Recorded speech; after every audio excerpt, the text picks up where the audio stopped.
Siklus pembalasan dimulai saat 32 pesawat tempur IAF melancarkan serangan pemboman karpet ke distrik Dad di Beirut Selatan. Dalam operasi selama 8 jam, bom berpemandu dan non-pemandu menghantam blok apartemen, rumah sakit, sekolah, dan infrastruktur, menyebabkan sekitar 2.000 korban sipil tewas serta ribuan pengungsi. Suasana berubah menjadi kota puing, asap tebal, sirene, tidak henti, layanan darurat lumpuh. Narasi ini menuntut pertanyaan moral keras. Apakah pembenaran militer bisa menutupi kehancuran pada skala manusia seperti ini? Keluarga kehilangan rumah, anak-anak dan lansia terlantar, dan trauma kolektif akan bertahan puluhan tahun yang mendalam. Bagi Hizbullah dan pendukungnya, pidato Hasan Nasrallah mengubah konflik menjadi perang total. Dia menyatakan bahwa semua garis merah telah dilintasi oleh Israel sehingga semua target di dalam entitas Zionis menjadi target yang sah. Pernyataan itu meredefinisi legalitas sasaran dan mengasih otoritas komando untuk operasi presisi terencana yang menyasar pusat komando, instalasi riset dan jaringan transportasi. Pernyataan mempercepat mobilisasi logistik, mengaktifkan unit-unit artileri dan sistem kendali tembakan yang sebelumnya terjaga. Dampak politis memperkuat solidaritas regional dan memaksa aliansi asing meninjau posisi diplomatik mereka. Konsekuensi kemanusiaan terlihat jelas dengan estimasi awal mencatat 300 korban tewas, memicu krisis medis, kebutuhan evakuasi massal dan gangguan layanan publik. Nada pidato meningkatkan determinasi pembalasan serta memaksa peninjauan ulang doktrin keamanan nasional oleh negara yang terdampak. Dampaknya akan terasa lama dan menuntut solusi diplomatik yang nyata segera. Ancaman ini bukanlah retorika kosong. Ini adalah deklarasi perang total dari Hizbullah. Intelijen memperkirakan persediaan proyektil antara 15.000 dan 2.000 unit, menunjukkan skala logistik yang besar.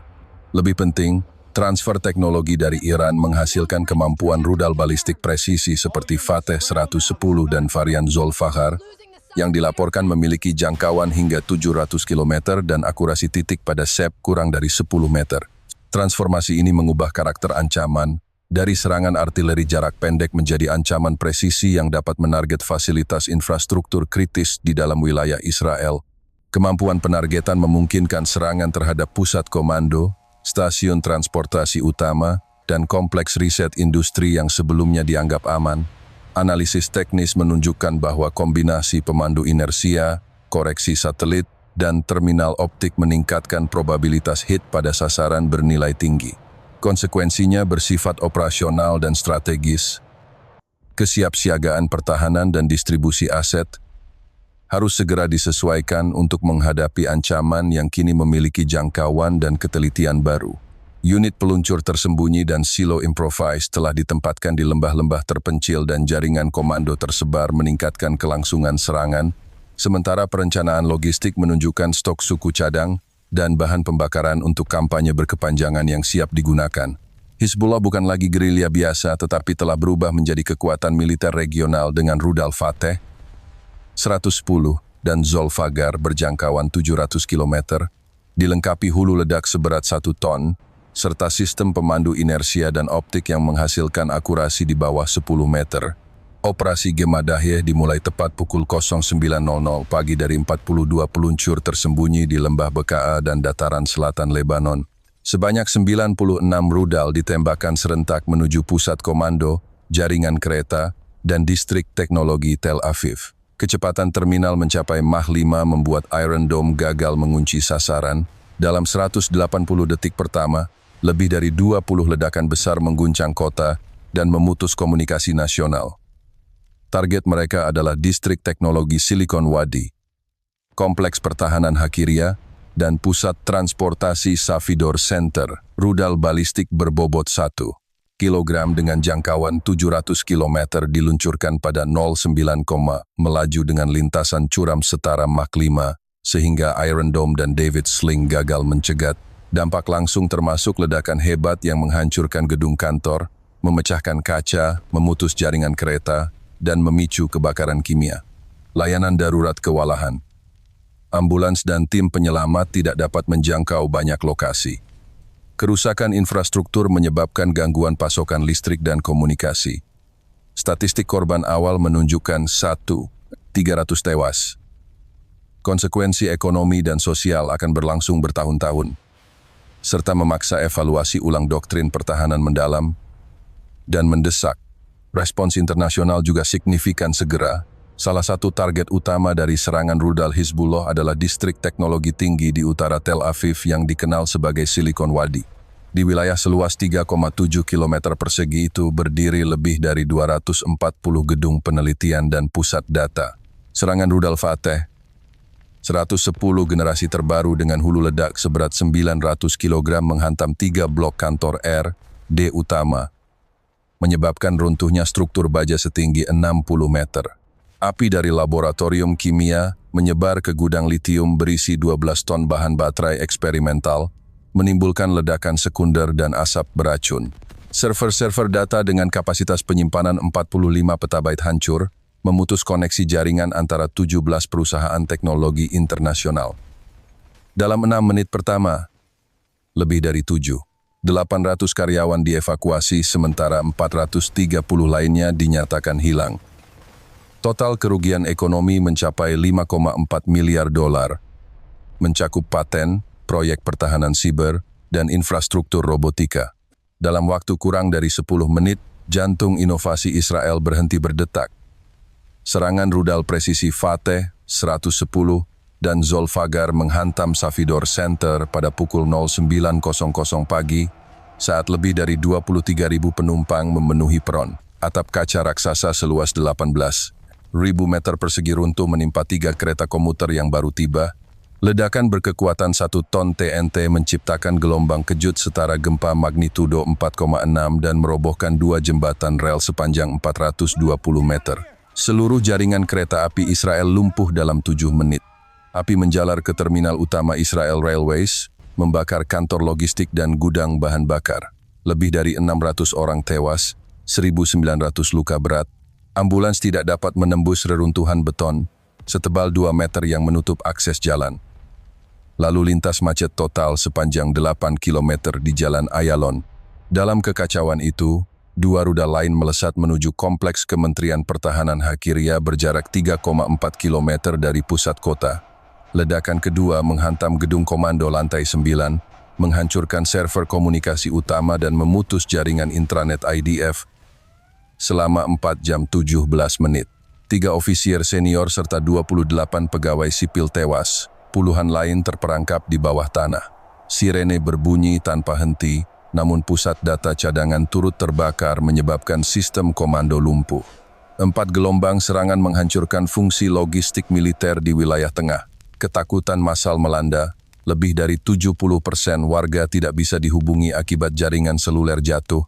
Helikopter Black Hawk melakukan 13 penerbangan evakuasi dalam 1 jam, sementara sirene kota berbunyi tiap 90 detik. Unit penyelamat IDF mengerahkan drone Mini Eagle memetakan 36 titik api aktif di kompleks. Operasi penyelamatan berlangsung selama 11 jam penuh.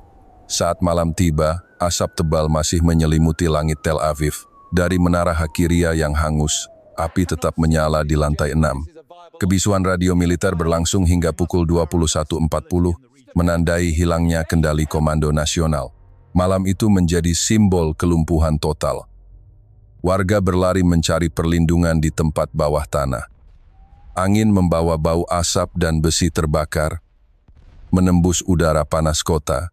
Kamera keamanan merekam lampu jalan padam satu persatu. Dalam kegelapan itu, sirene terakhir berhenti berdengung. Tel Aviv membeku dalam diam, rakyat sadar. Kebrutalan gelombang serangan yang mencapai puncaknya pada fase terakhir operasi meninggalkan jejak manusia dan infrastruktur yang menghancurkan. Sekitar 300 warga tewas, lebih dari 4.200 orang terluka, dan sedikitnya 120.000 penduduk terpaksa mengungsi dari kawasan perkotaan yang runtuh.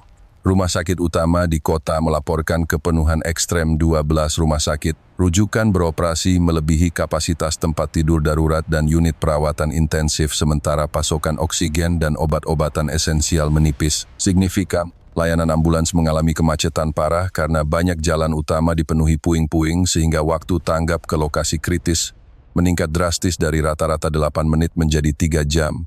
Tim medis lapangan mendokumentasikan kelangkaan peralatan trauma dasar serta kehabisan cairan infus dalam 24 jam pertama. Distribusi air bersih terganggu setelah jaringan pipa utama rusak, menyebabkan lebih dari 76% wilayah perkotaan mengalami pemadaman air sementara. Listrik padam meluas hingga memengaruhi 120 stasiun distribusi tenaga. Jaringan komunikasi seluler juga lumpuh selama 48 jam penuh di sebagian besar area, memaksa warga untuk bergantung pada radio amatir dan pesan lisan untuk menyampaikan kebutuhan darurat. Korban sipil termasuk pekerja kantor, pelajar, penumpang kereta, serta staf rumah sakit. Jumlah pekerja teknologi yang gugur mencapai lebih dari 300 orang dan menyebabkan hilangnya kapasitas riset serta layanan kritikal. Respon internasional bergerak cepat namun terfragmentasi. Amerika Serikat mengeluarkan kecaman keras dan menyatakan dukungan politik serta logistik, sementara sejumlah negara Eropa mengeluarkan pernyataan serupa.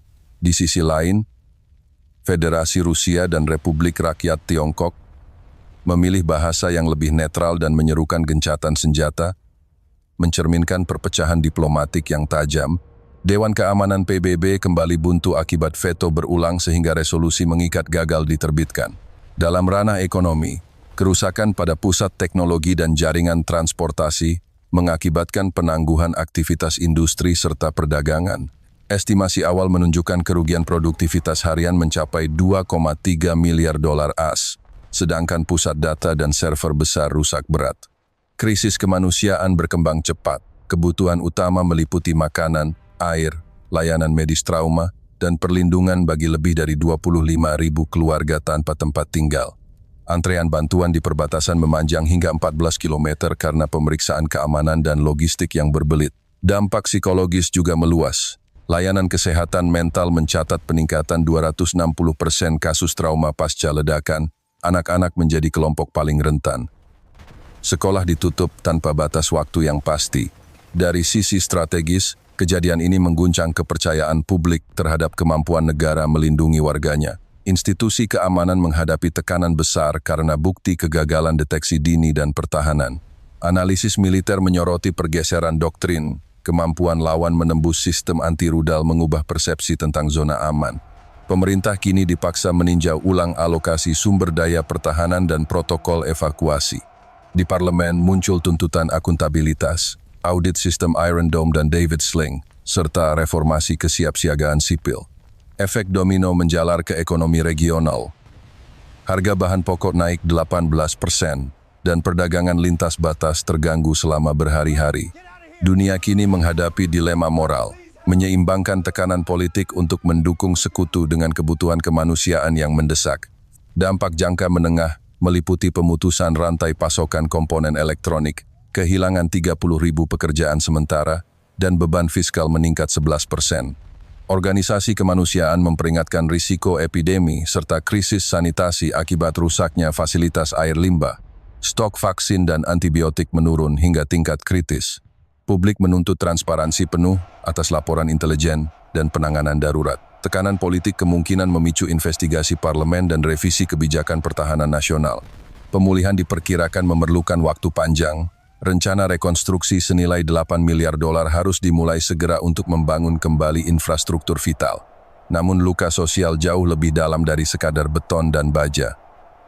Kota yang dulu disebut jantung modernitas, kini menjadi simbol rapuhnya keamanan. Dunia menatap ke arah Tel Aviv yang berasap, menunggu apakah akan lahir perdamaian baru atau babak perang berikutnya. Bagi banyak orang, malam sunyi di kota itu terasa panjang, diterangi hanya oleh api dari reruntuhan dan sirene yang tak kunjung berhenti. Dunia kini menunggu keputusan bersama antara kekuatan besar dan organisasi kemanusiaan, sebuah keputusan yang akan menentukan apakah siklus pembalasan ini berakhir atau terus berputar dalam lingkaran tanpa akhir.